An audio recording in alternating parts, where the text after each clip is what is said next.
A tanker in danger of sinking this morning in the Gulf of Aden after a Houthi missile strike. Indian warship INS Visakhapatnam, they had done a really tremendous job.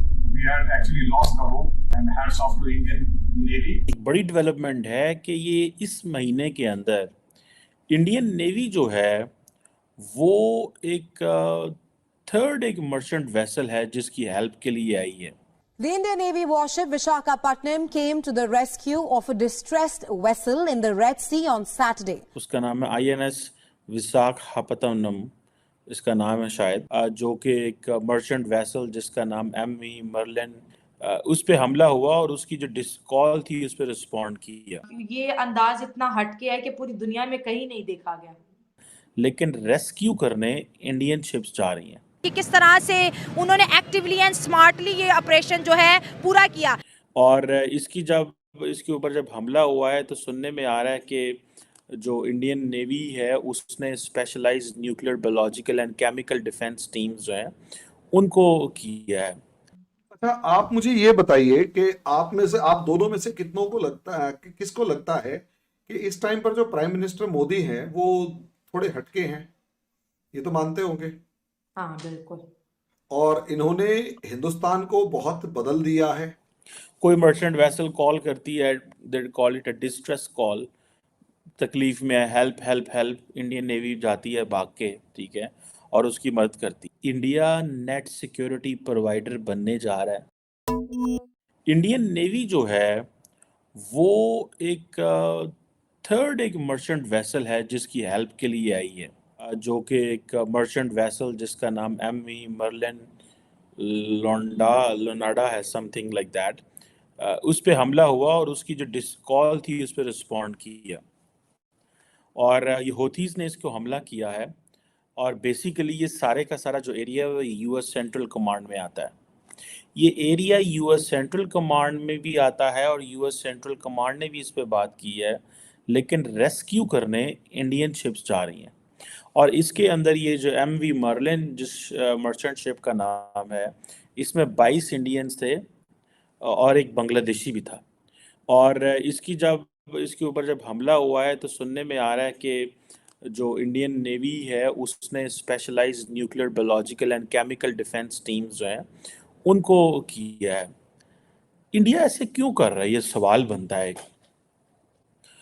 वैसे तो अगर आप Indian naval chief ने recently एक interview दिया था तो वो इंडिया तो ये समय कहता है कि जी हम बड़े कमिटेड हैं सेफ गार्ड करने के लिए, जो कम्युनिकेशन लेन्स हैं, सी लेन्स हैं, और क्योंकि पायरेसी भी बढ़ गई है, ड्रोन अटैक्स भी बढ़ गए हैं, और इंडिया ने तकरीबन 10 से ज़्यादा शिप्स जो हैं वो डिफरेंट स्ट्रेटेजिक लोकेशंस में, इंडियन ओशन में, अरेबियन सी में, गल्फ ऑफ एडन में अपनी डिप्लॉय की हुई हैं। ये क्योंकि तीसरा वाक़या है इस महीने, और इस वाक़े के बाद इंडिया जो है वो आपको पता है हेल्प कर रहा है।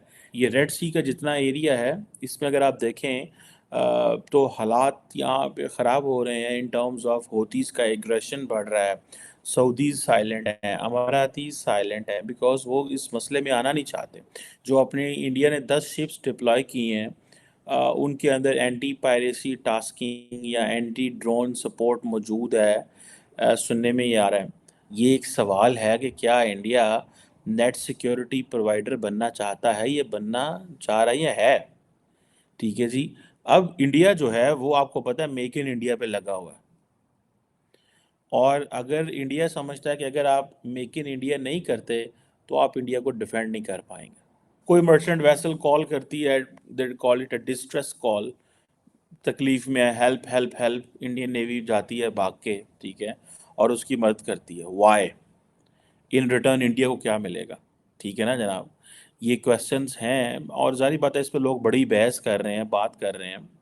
वो जो इंडिया बार बार स्ट्रेटेजिक ऑटोनॉमी की बात करता है वो कोई मजाक नहीं है। स्ट्रेटेजिक ऑटोनॉमी मीन्स कि मैं आज़ाद हूँ, मेरे पे कोई प्रेशर ना डाले, मुझे कोई कुछ नहीं कह सकता, मैं अपने फैसले खुद ले सकता हूँ, मुझे कॉर्नर किया गया तो मैं फिर अपना खुद सोचूंगा। यही चीज़ है ना, यही इंडिया कह रहा है अमेरिका को कि पिछाड़ जाओ। ठीक है जी।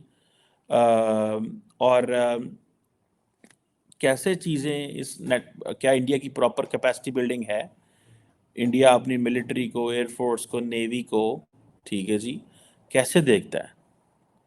और अमेरिका चाहता है कि इंडिया हमारा जो है ना वो हमारा साथ दे और Indian security, Indian Ocean region में साथ दे। ये अमेरिकन मिलिट्री जो है वो बार बार कह चुकी है कि हम इंडिया की तरफ as a net security provider Indian Ocean में और उसके बियॉन्ड इसको देखना चाहते हैं और वो हमारी मदद करे। वो बेसिकली इंडिया को इंगेज करना चाहते हैं, इंडिया का होराइजन बढ़ाना चाहते हैं। वो खुश बड़े होंगे बहुत सारे इंडियंस ऑन दिस, बट इसके लिए आपको you have to pay the cost, you have to share the burden, you need to take the responsibility. ठीक है जी, इंडिया बड़ा वेल पोजीशन है इंडियन ओशन में, इसमें कोई शक नहीं है। ये इंडियन, बहुत सारे लोग तो इसको इंडियन ओशन मानने को तैयार ही नहीं हो, इंडिया ना कहो फलाना, भाई वो इंडिया है, कहो उसको इंडिया, इसमें आपको कोई वो नहीं होता। ठीक है, इंडो पैसिफिक के टर्म के खिलाफ हैं बहुत सारे, नहीं जी इंडियन इंडो पैसिफिक नहीं कहना है इसको। मैं समझता हूँ ये बड़ी मायोपिक, छोटी, टैक्टिकल, वो जिसे बोलते हैं ना एक छोटी छोटी बात है ये। इससे आगे की बात करें, आपने अपने खित्ते में और चीज़ों को करना है। ठीक है जी, ये सारे का सारा जो कॉन्सेप्ट है, ये सारी की सारी चीज़ें जो हैं ये बड़ी इंपॉर्टेंट हैं। ठीक है जी, आपकी जैसे हमने कैपेसिटी की बात की, मिलिट्री डिप्लोमेसी की बात की, मिलिट्री फोर्सेस को डिप्लॉय करने की बात की, इंडिया जो अभी जैसे उन्होंने कर दिया है, it means they have the capacity. जो उन्होंने अपनी मिलिट्री, अपनी नेवी को डिप्लॉय किया है कि 1 महीने के अंदर तीसरी वेसल को सपोर्ट करने जा रहे हैं, it means they have the capacity. एक बात हो गया, उनके पास मिलिट्री डिप्लोमेसी की सलाहियत भी मौजूद है। लाल सागर में हुती रिबेल्स का आतंक लगातार बढ़ता जा रहा है। अदन के खाड़ी में हुती रिबेल्स ने ब्रिटेन के मर्चेंट शिप पर हमला कर दिया और मिसाइल अटैक के बाद शिप में आग लग गई।